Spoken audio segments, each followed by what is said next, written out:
Hello everyone, welcome back. Today I have another true crime case for you. This is actually a case that I heard of back in 2017 from Danelle Hallan. She was really the person that got me into making videos. I love her. I love her. I love her. I love her. She's freaking amazing. Please go watch her video on this. I will link all of that down below. Same with Lordan. I especially got a lot of information from him because he was able to actually speak to some of the family members.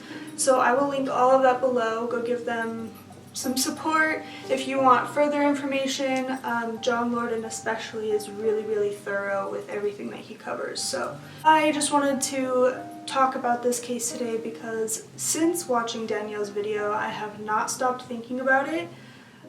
For some reason, this is just one of the cases that has like stuck in my brain for years and years and years. They're still trying to solve what happened in this case. I think they just went to CrimeCon this year, 2021, and Lordan actually got like a banner with all of the information printed out for them to display while they were at CrimeCon. I just thought that was so awesome that Lordan is still involved with the family, still helping out where he can. I just adore him. So without further ado, I guess we will just jump right into it. So today I want to talk to you guys about Brandon Lawson. He was a father of 4. He was an oil field worker. He lived with his 4 children and his common-law wife, Lordan. He was 26 at the time of his disappearance back in 2013. He was last seen August 8th, 2013. He and Lordan had gotten into a fight or a spat that night. He ended up leaving his house at 11:53 p.m. and was planning to go to his dad's house to cool off. We later find out that his dad had tried to convince him to stay home with his kids and let it all settle till morning. So his father lived in Crowley, Texas at the time, and Brandon was from San Angelo, which according to Google Maps, that's nearly a 4-hour drive that he was about to make. He ended up running out of gas on Highway 277 near Brant, Texas. I hope I'm saying that right. He ended up calling his brother Kyle for help, hoping that somebody could just bring him gas, and I think Kyle and his girlfriend Audrey called Lordan, and she said that she would leave a gas can on the porch. I don't know why this small bit of information was so confusing, because in one article I read it said that she would leave the light on, that I assumed meant for like Brandon to come back, but then another article said a gas can, so that's a really weird detail to be mixed up about, but I'm pretty sure she said she'd leave the gas can on the porch because she was gonna shower and go to bed, and Kyle could come pick it up and take it to Brandon. So Kyle was waiting for a check to clear into his bank account. He didn't have the money to buy the gas, so he just grabbed the gas can, and he figured once he got there he could pick Brandon up, take him to a gas station, have Brandon pay for the gas, and then drive him back. But after Brandon called Kyle, something happened and he ended up calling 911. The dispatcher heard Brandon say, "I ran into somebody," and then he asked for police. I will enter the call here. 9/2013 0:50 and 38 seconds. 911 emergency. Yes, I'm in the middle of the field. We're just pushing some guys over. Right here going towards Javelin on both sides. My truck ran out of gas. There's one car here and got shaken to the woods. Please hurry. Okay, now run that by me. I'm not talking to him. I actually ran into him. Ah, you ran into him. Okay. Got the first guy. Do you need an ambulance? Yeah, no, I need the cops. Okay. Is anybody hurt? Hello? Hello? Hello? So this call has been very thoroughly looked over, and it's still argued as to what he's saying in some parts of it. Most of it is pretty inaudible, at least to me. I can't really understand a lot of it. But what we can make out is that he says, yes, I'm in the middle of a field, his truck ran out of gas, that he ran into somebody. I heard on the other side something chasing into the woods, please hurry. Some people have debated hearing a second person in the background. Some people think they heard gunshots. Some people think they heard Brandon say that a guy got shot. It's a little bit back and forth, but one thing is for sure, he specifically asked for the cops. He did not ask for an ambulance, he asked for the police, and this is something important to remember later because it comes up a lot. Around the same time, another call was made to 911 from a trucker that was just passing by the area. He ended up calling because he was worried about Brandon's truck posing a hazard. I guess he kind of parked sideways and the back of his truck was sticking out into the actual lane. Kyle and Audrey arrived at the truck at 1:10 a.m. and a sheriff's deputy ended up arriving at the same time. I'm assuming because of that other 911 call, he just came to check out the truck. There was no sign of Brandon, but there was no visible damage to the truck. His keys and his cell phone were gone. As far as we know at this point, none of them were aware that Brandon had called 911, but Kyle did receive another phone call from Brandon while they were standing there. His cell phone was going in and out, but what he understood was, "I'm in the field." Both Kyle and Audrey thought that he might have been hiding from the cop that was on the scene due to an outstanding warrant from 2 years ago, but Brandon was planning to address that the following week. That being said, I think they just wanted to protect Brandon, so Kyle made no mention of the phone call to the police, and Audrey ended up texting Brandon saying, "A cop is at your truck." Had they known about the 911 call, I feel like this would have been an entirely different situation, but unfortunately that just wasn't the case. At some point, the deputy ended up putting on the emergency flashers, locking the truck and leaving the scene, and he arranged for a tow truck to come pick it up in the morning. According to reports, he did try to drive up and down the street a few times to see if he could see Brandon walking, but no luck. If y'all can hear that in the background, I'm so sorry. My roommate is doing dishes and I don't want my camera to die, so I'm just gonna keep going. Kyle and his girlfriend ended up leaving the empty gas can in the bed of the truck, hoping that if Brandon came back, he could maybe walk to a gas station, which I don't know this area, so I have no idea how far that would be, but there's only so much you can do. Kyle did drive a short distance up the road and waited for Brandon, but after 30 to 45 minutes, he left. Morning came around and Kyle returned to the truck at about 5 a.m. There was still no sign of Brandon, but Kyle's money had been cleared into his account, so he grabbed the gas can, went and filled it up, and then brought it back. At this point though, he was starting to get really concerned that Brandon was in trouble and that he was not hiding because it just doesn't make any sense. He ended up talking to investigators and gave them a full account of what happened, let them know that Brandon was on the phone with him when the deputy was there. Kyle ended up giving us more details than we had before. Apparently Brandon made multiple phone calls to him. In one, he stated that he was 10 minutes up the road and that he was bleeding. In another, he tried to tell him that 3 blank, it was inaudible, are chasing me out of town, and it was later clarified that it was the Mexicans in the neighborhood. Kyle asked if he was hallucinating, but Brandon denied. From all media reports written by the Observer Enterprise, which was owned by the sheriff and his wife, the 911 call was only reported as a stranded motorist who ran out of gas. There was no mention of any urgency or anything Brandon had said, like the fact that he asked them to please hurry and asked for the cops. I'm really upset about this whole part of the case. I don't like this arrangement at all, because according to Brandon's family, press was not being helped by the police. Police were actually quoted saying that they were not going to have a 3-ring circus in this town, which just kind of pisses me off. This whole thing feels like a conflict of interest. The sheriff was giving this information to his wife, but wasn't willing to give it to any other media or any other press, which if you're releasing that with intent for her to publish it, which is the only thing that makes sense, because otherwise, why would she have gone and done that if you didn't say it was okay? It just doesn't make sense to me. Like, if you're willing to give it out to somebody, you should be willing to give it out to everybody so that this case can actually gain traction and get more eyes on it. I don't know, it's just super shady. So those are the basic details of the night that he went missing, but I wanted to clarify a whole bunch of things because there's a lot of little details in this case. First, he went missing on Thursday. His family didn't know about the 911 call until the following Tuesday, and even after they found out, it still took them 4 to 5 months to get the tape.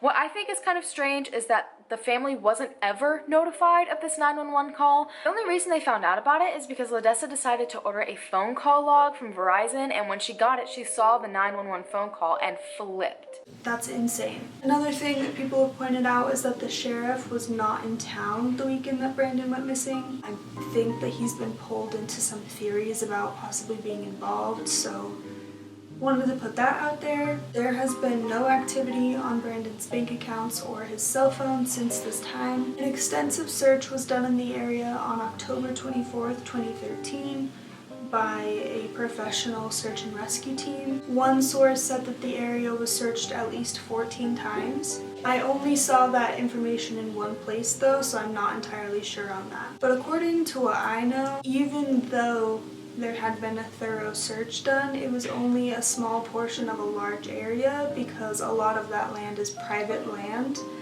and everybody involved is being super difficult about letting searches happen on the private land. Brandon Lawson, Brandon's dad, is one of the people who said that they were not letting this happen. I think Ledessa has also made a comment about that. What she is told regularly by these landowners is they'll only allow the search if the Texas Ranger or the Sheriff's Department says it's okay. So you've got the landowners going like this, you've got the law enforcement going like that, and this big gap in the middle is where Brandon is missing, and it sucks. And I've heard that police were often patrolling that area just to make sure that they didn't cross a fence that was there over into the private land.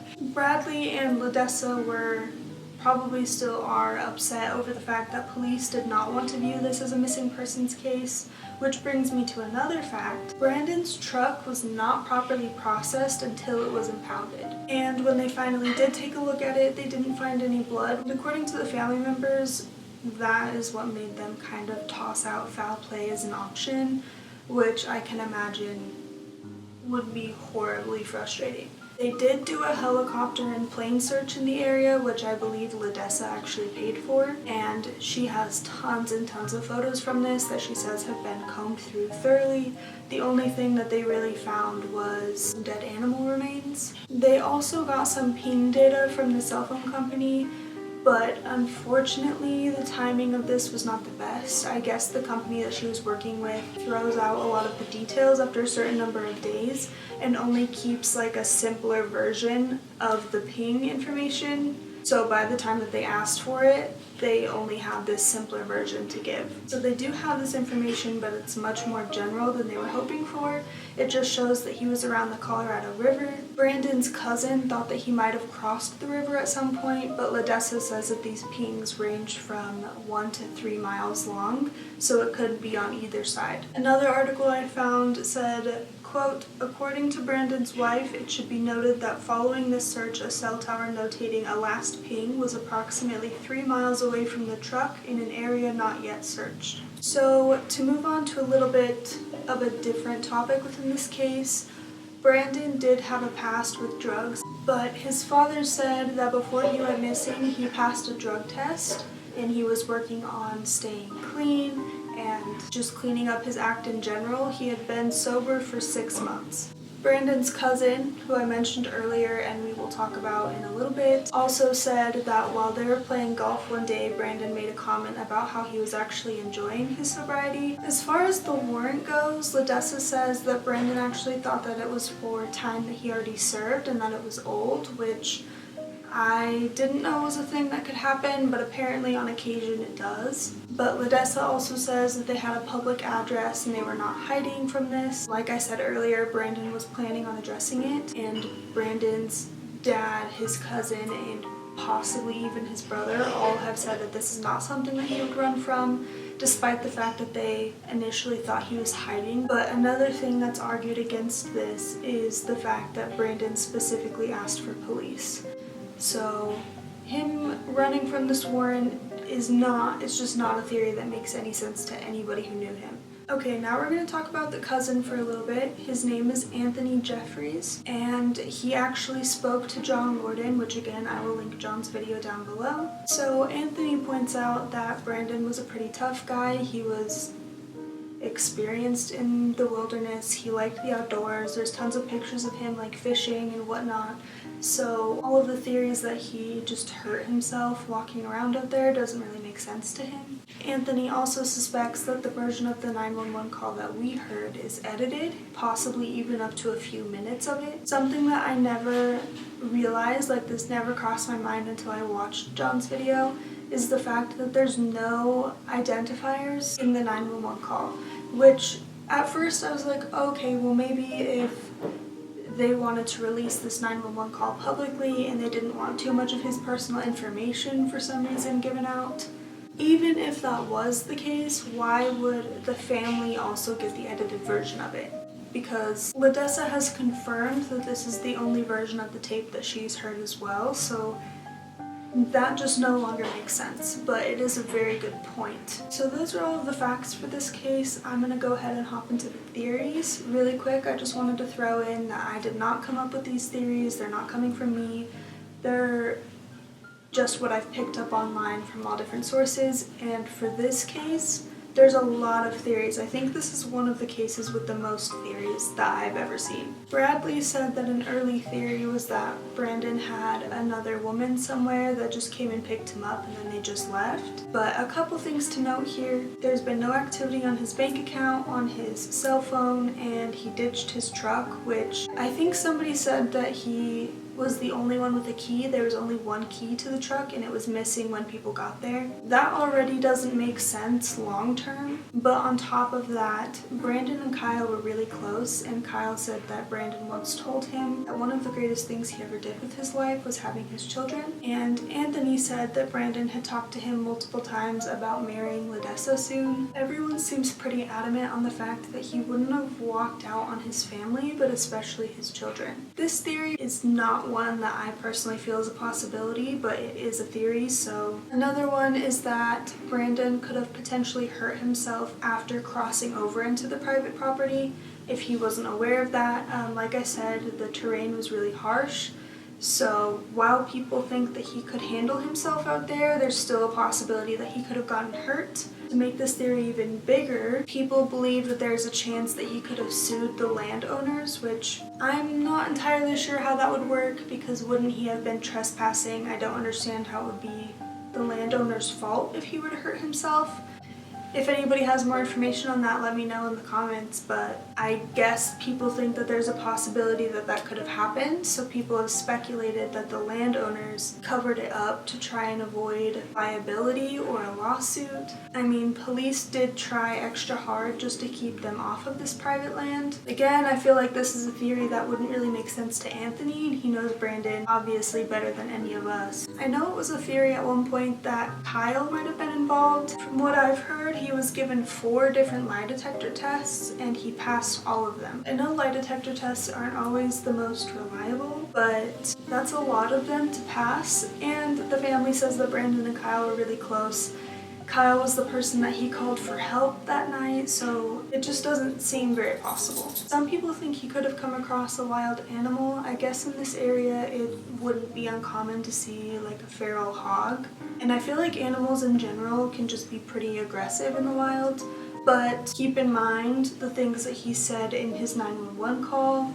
It seemed like he was speaking about people and not just some animal that he needed help with. Another theory is that he or someone that he knows could have been in trouble with a drug dealer, like maybe they owed them some money. If Brandon owed money himself, it doesn't necessarily make sense, but maybe if a family member or a friend that he was close to was in some sort of trouble, it's a possibility. There's been no speculations on who. This is just a very broad theory.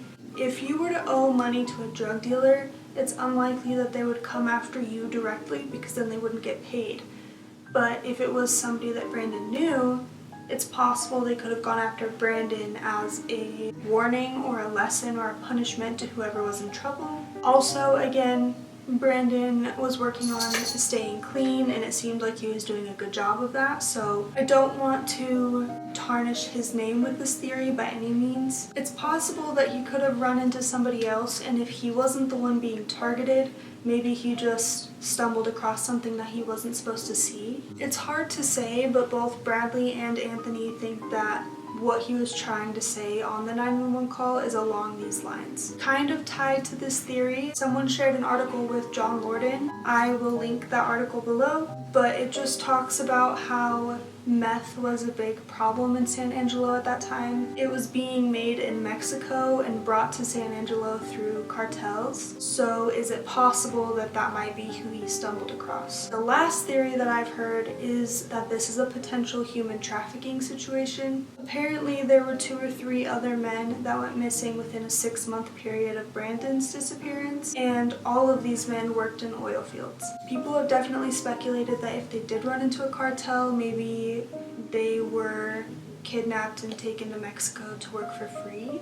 I honestly have no idea. I do think that it was people that he ran into. I do think that it's super likely that somebody hurt him. Something happened to him, but it just doesn't make sense. I don't think it would have been a wild animal because they haven't found a body, they haven't found remains. Even through the plane and helicopter search, all they found was dead animal remains. Him leaving his truck and not calling anybody back, if he were to have just gone somewhere else, that doesn't make sense to me. So I am just confused and very, very lost. I don't know. So I am curious to see what you guys think about this one. If there are any details I missed or any other theories that maybe I missed, feel free to leave those below. I did my best to make sure that I got as much reliable information as possible. I spent hours and hours researching this, so hopefully I didn't miss anything. I will also link below the website for Brandon. I think it's just helpfindbrandonlawson.com, something like that. I will find it and put it down below. I will link their Facebook page if you want to stay up to date with the case or his family. I will link all of that plus all of my sources below, and I will see you next week. Bye guys.